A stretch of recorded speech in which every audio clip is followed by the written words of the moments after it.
Yesterday was the first day of spring, which means it is time to check out what IKEA has for spring of 2023. Let's go!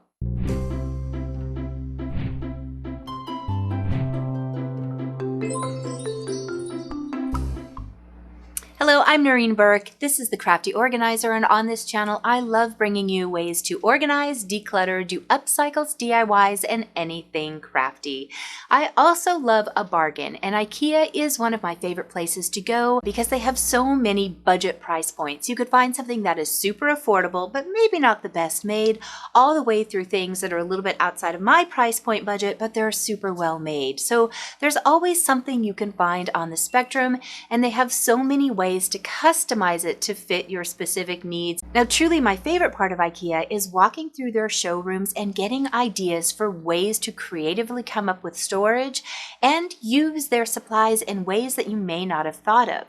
Upon walking in this time, I loved this little sign that says, "Who said organizing is just about sorting things into boxes? Think about it. Without clutter in the way, your thoughts can float more freely. Take care of yourself. You deserve it."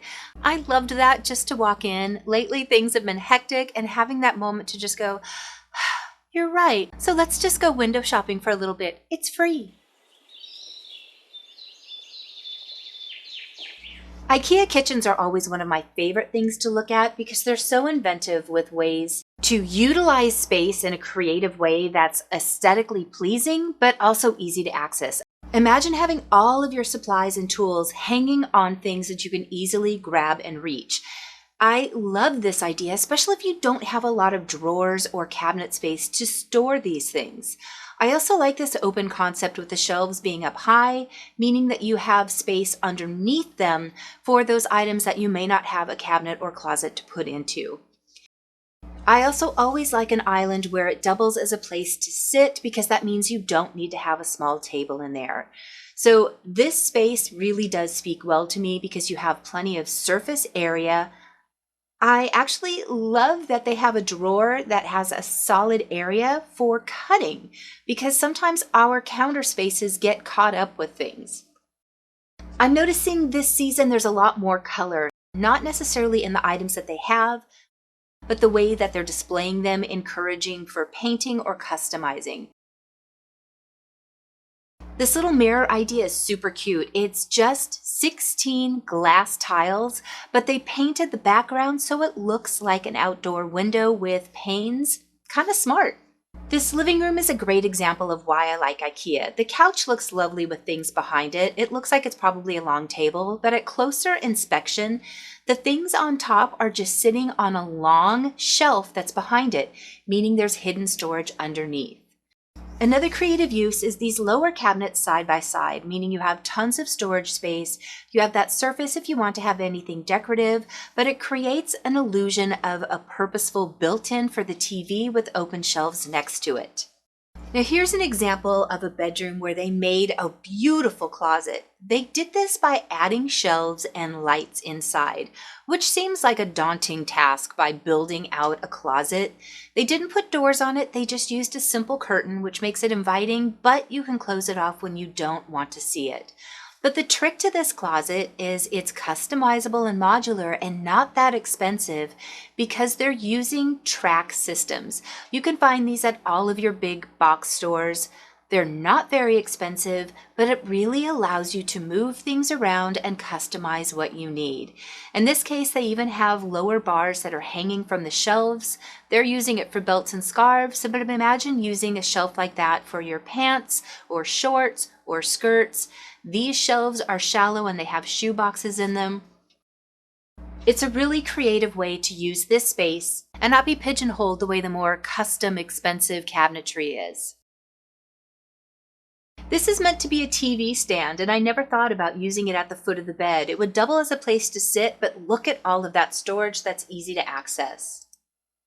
Of course, I do like their wardrobes. I feel like they're going up in price. I tried to look at an old video and see how much they were, and they were about the same. It just feels more expensive. This year, this green and wood is being used a lot more, and I absolutely love it. I think the pine goes so nice with that aqua color, and even though you can't see in this picture, the bedding matches. Did you notice I'm wearing a color to match the new IKEA color? Going back to the kitchen designs, these are little units that can be on the floor or hung. I thought they were a little high priced, but they are made of metal and they're super strong. This is also a shelf, but it has a bracket in it that allows you to lay it down flush against the wall, so it's super space saving. This is the larger Razcog, but with all of these space-saving pegboards and use of open shelves that are hung up, it's really a creative way to create a lot more space. Now the Razcog is now coming in two sizes. They have a miniature one and a larger one now. So if you have not been able to fit the Razcog into your space before because it was too big, they now have a smaller version. I love this table and I couldn't play with it because there were people sitting there, but there's a larger desk and that lower table that's underneath it slides underneath, but when you need it, you can pull it out. So if you're working from home, it gives you a large space. And then it has two little chairs that nest underneath it. This is great for space saving because you can put it all together as one unit, but when you need extra table space or if you're serving and you need more food storage, you've got that area and the little benches can be used for something else as well, but when you don't need it, it all folds up. I love those space saving designs. Bins and storage are another thing that I'm always so excited about with IKEA. They didn't introduce too much that's new this year, and I did sadly notice that the prices have gone up a little bit. I was noticing a lot of work from home designs in almost every space. The consistent thing I saw this trip was that prices have gone up. They're setting up all their summer vignettes, which is nice to see. It's very exciting. And I noticed my IKEA Carson has a new as is section. It is now moved to the front, and I really enjoy the way they designed this space. It looks like an outdoor market area. Most of the things that I saw in here were only at about 30 to 50% off. And even though this section was very full, I noticed they had a lot less out. Usually they have pallets with boxes that have been damaged that are marked down. This time they only had assembled things that were probably either returns or things that were removed from their showroom. And I realized that the reason that they're doing this is something I'll show you in just a moment. But if you're ever looking for an item, I always suggest the as is section. They have assembled pieces and oftentimes you can find them up to 75% off, which is a great price. I loved this butcher block table so much, but still at $379, which is 50% off, that is just out of my price point. You'll find a lot of smaller items too, as well as fabrics, and in the corner is where I have my favorite spaces. Usually this is filled up with all types of large doors and pieces of wood that have been broken. They always have the carpets, and over here are their smaller doors, and you know I love using these for Cricut and hand-painted designs. You can't beat $2 for a large plank of wood.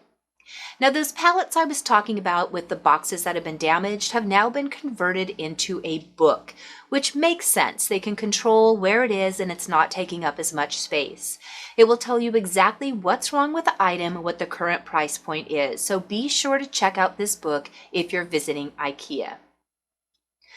I also noticed that with the help desk, you just go up now and tell them what you want, but what was missing were the bins of hardware. I even checked outside, and that just seems to be something that they're no longer doing, which is so sad. I loved grabbing the bags of hardware, but if you do need something, you can still just go up to their customer service desk, ask them about it.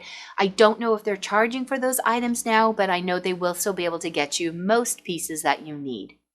IKEA stores always seem to be one of those things you either love them or hate them, or you would love to go to one, but you don't have one near you. So let me know.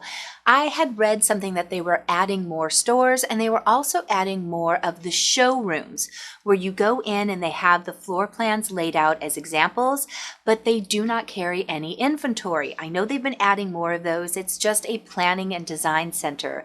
So let me know if you have one opening near you, and let me know if you saw anything at your IKEA that's new that I missed.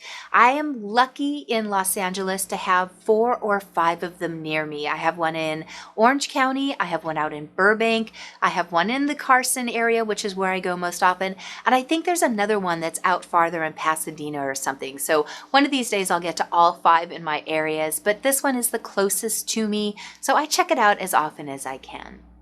Thank you so much for watching today. I enjoyed this time with you. Hopefully you feel a little more relaxed after having some window shopping time and think of all the money you saved.